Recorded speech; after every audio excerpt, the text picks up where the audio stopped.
Eu gostaria de pedir à amada igreja que abrisse o livro de Isaías 31, o primeiro versículo. Amém?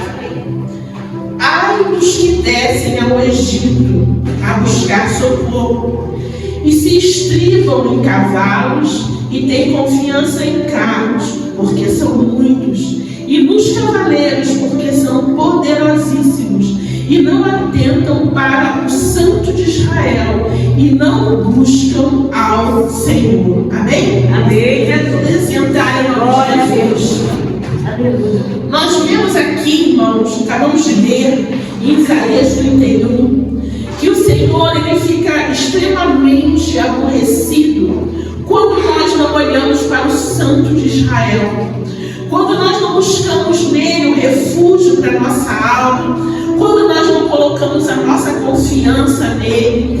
Aleluia. E ele falou bem claramente: ai dos que descem ao Egito, ai daqueles que vão buscar socorro, aleluia, no mundo, ao invés de estar buscando nele a força e o milagre. Hoje, neste momento e nesta noite, eu quero falar sobre fé sobrenatural. Fé sobrenatural para alcançarmos milagres sobrenaturais.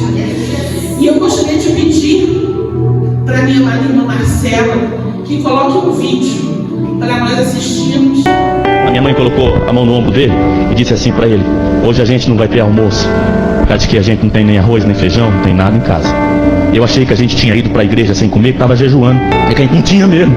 Ele deu uns passos para frente, para a gente não vê-lo chorar. A minha mãe pegou na minha mãozinha e disse assim para mim: a minha preocupação é com você.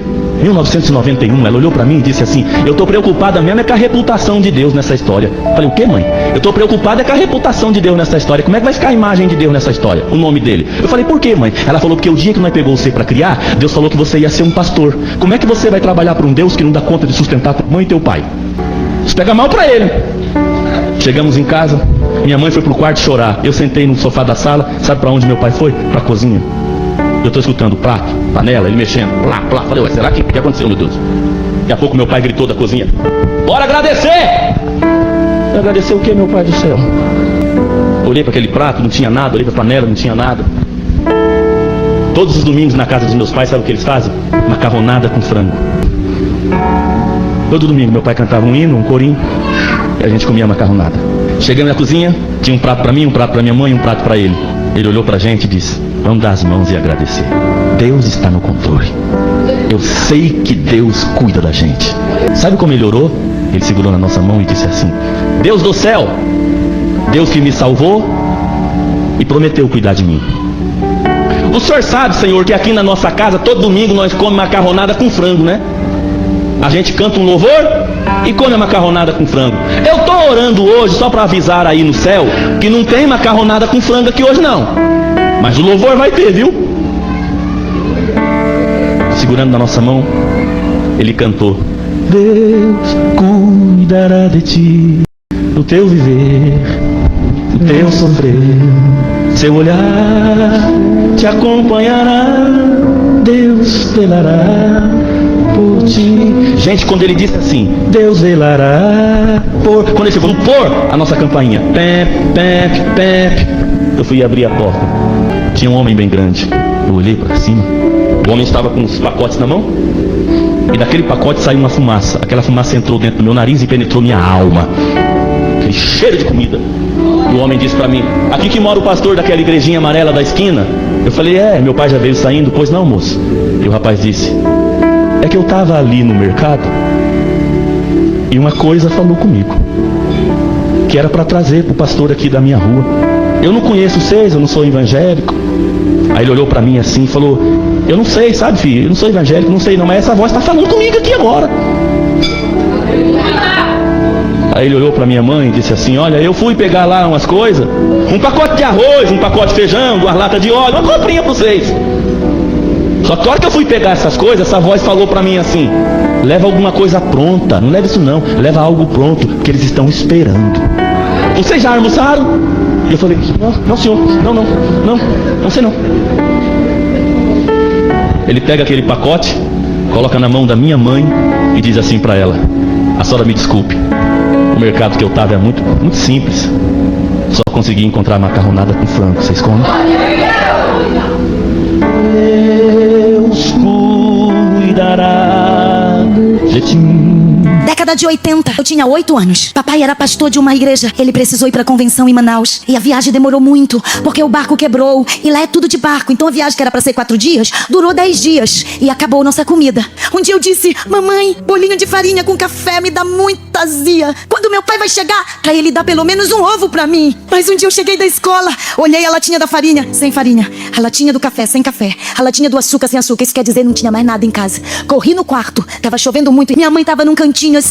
E eu, mamãe, lembro da minha irmãzinha chorando. E Eide, mãe, Eide. Eu, mamãe, eu quero comer uma comida de verdade. Ela disse: arrume a mesa antes de passar a chuva. Mamãe vai dar uma comida de verdade. Ela não tinha nada, mas ela tinha presença. Eu arrumei a mesa e ela disse: agora vem aqui orar comigo. Encostada na parede de barro, não saía nada, só Que bom que ele entende gemidos como frases. Mais forte que o gemido da mamãe. Bateram na porta, ela com medo. Havia uma perseguição muito grande naquela vila. Ela segura a gente. Aí alguém gritou: ó, de casa! Eu disse: mamãe, isso é voz de gente boa. Abre a porta, mãe, só uma Gretinha. E ela, com muito cuidado, não conhecemos ninguém, abriu a porta. Eu botei minha cabeça assim, ó. Eu olhei pra aqueles dois moços e uma moça enormes, com pacotes no braço e com fome. Eu queria ver o que tinha no pacote, né? E ela disse: aqui é a casa do pastor João Batista. Minha mãe disse: sim, ele tá viajando, a gente não pode receber visita. Aí a minha mãe disse assim: por favor, volte outro dia. Ela disse: não, nós não vamos entrar, nós só precisamos entregar essa encomenda que papai mandou. Puxa, sai da minha mãe e disse: recebe, mãe. O moço olhou pra minha mãe e disse: meu pai nunca erra de endereço. E essa é a casa, e essas são as crianças, e nós precisamos entregar a encomenda. A minha mãe ainda segurando a porta, ele tocou no ombro da minha mãe e disse: a senhora é a irmã Mariazinha. Aí ela caiu no chão. Eu abri a porta e disse: pode entrar, ela é a Mariazinha, pode entrar. Eles começaram a botar os pacotes pra dentro. O primeiro pacote estava cheio de lata de leite ninho. A minha irmãzinha estava abraçada nele, dizendo: Yeite, mana, Yeite, mana, Yeite. Havia caderno pra estudar, canetinha, lápis de cor. Nós não tínhamos geladeira. Pensa na quantidade de conserva em lata, carne de charque, bolacha, feijão, arroz, macarrão. Ei, eles iam lá fora, pegavam mais pacotes. Incrível, chovia, mas os pacotes entravam secos. Eu não sei explicar esse fenômeno, porque sobrenatural não se explica, eu só aceito. A casa tá cheia de comida de verdade. Eles disseram: agora a gente precisa ir. Quando sua mãe parar de orar, agradeça a ela por nós. Eu tô parada na portinha da casa pastoral e eu olhei pra eles e disse: ei. Eles viraram pra mim: a gente não tem amigos aqui, vocês querem ser nossos amigos? E eles falaram pra mim que sim. E aí eles fizeram um tchauzinho. E de repente, o pé deles começa a deixar a terra. E eu comecei a gritar: mãe, mãe, eles sumiram, eles sumiram. Minha mãe me abraçou e disse: não tenha medo, filha, eles não eram humanos. Quem trouxe comida pra nós foram anjos, anjos, anjos. Eu não adoro anjos, mas eu adoro Deus, quem envia anjos para servir criança. A igreja pode dar um glória a Deus. Glória a Deus muito forte. Aleluia. Irmãos, eu estava pensando, eu estava meditando, porque eu já conheço alguns irmãos aqui, até podem conhecer esses testemunhos que estão há muito tempo na internet. E eu estava pensando sobre fé sobrenatural.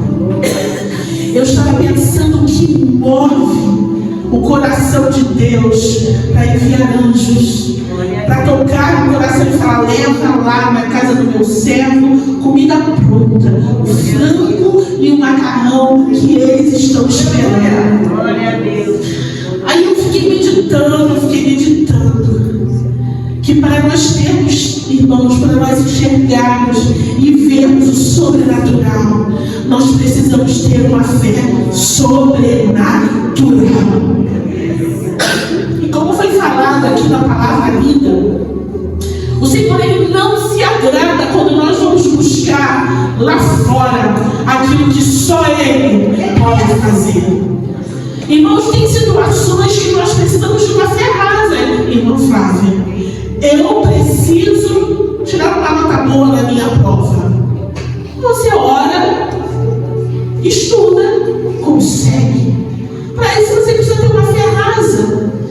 Mas quando você se vê numa situação em que você olha e você fala: eu não tenho, Senhor.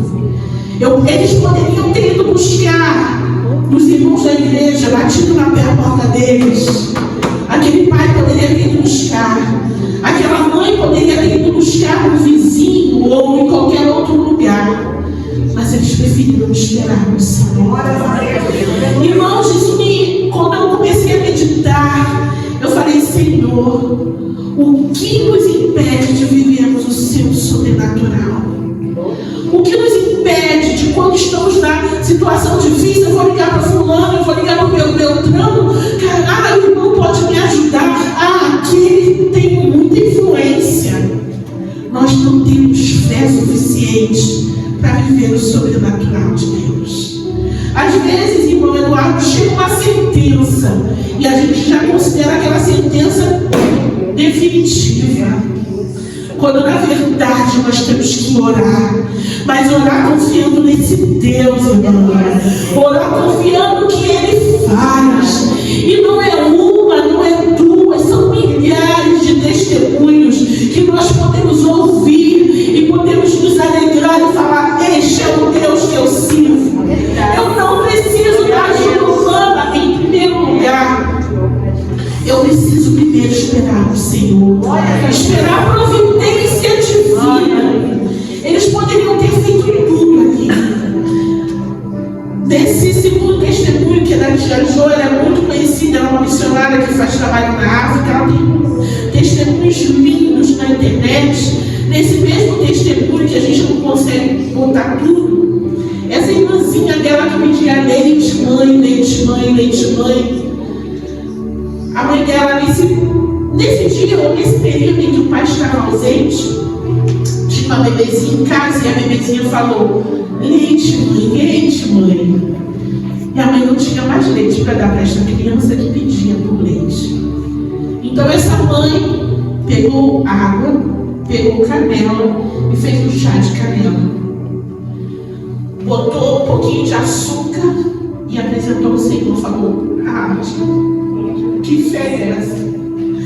Senhor, transforma esse chá em leite, Senhor, para eu dar para minha filha. E nesse momento ela pegou, deu para a criança e falou: toma o seu leite, minha filha. E essa criança tomou aquele leite, Mailete, com tanto gosto, que no final ela falou: mais leite, mamãe, mais leite. O nosso Deus transformou. Aleluia, aquele chá de leite. O nosso Deus fez um milagre pela fé sobrenatural daquela mulher. E é esse Deus que está aqui nesta noite. Porque quando nós, muitas das vezes, estamos desesperados, nós não nos preocupamos com aquilo que o primeiro vídeo falou, que a mãe falou: eu estou preocupada com a reputação de Deus. Muitas das vezes nós tomamos atitudes e não estamos nem preocupados com a reputação de Deus, como também foi pregado aqui no domingo pelo pastor Sérgio. Então, que nesta noite nós possamos pedir para Deus que nos dê uma fé sobrenatural. Aleluia! Porque nós nunca, eu creio, depois de convertidos, nós nunca passamos por uma situação como essa. Nós passamos por situações menores. E como foi a nossa atitude? Como nós nos posicionamos? Deus vai fazer. Ou nós começamos a correr de um lado para o outro, batendo a cabeça aqui, lá ou acolá. Isso foi o que Deus colocou no meu coração, para que nós nesta noite pedíssemos a Ele: Senhor, me dá uma fé sobrenatural, me dá uma fé para eu enxergar além do que os meus olhos conseguem enxergar. Me dá uma fé de Daniel, que não temeu quando estava caminhando em direção à cova dos leões. Me dá uma fé de Sadraque, Mesaque e Abednego, aleluias, que não tiveram medo da fornalha ardente. Essa fé, irmãos, que nós temos que sair da almejando. Vamos sair do raso, porque o raso nos dá coisas pequenas. Mas uma fé sobrenatural nos ajuda a viver o sobrenatural. Aleluia!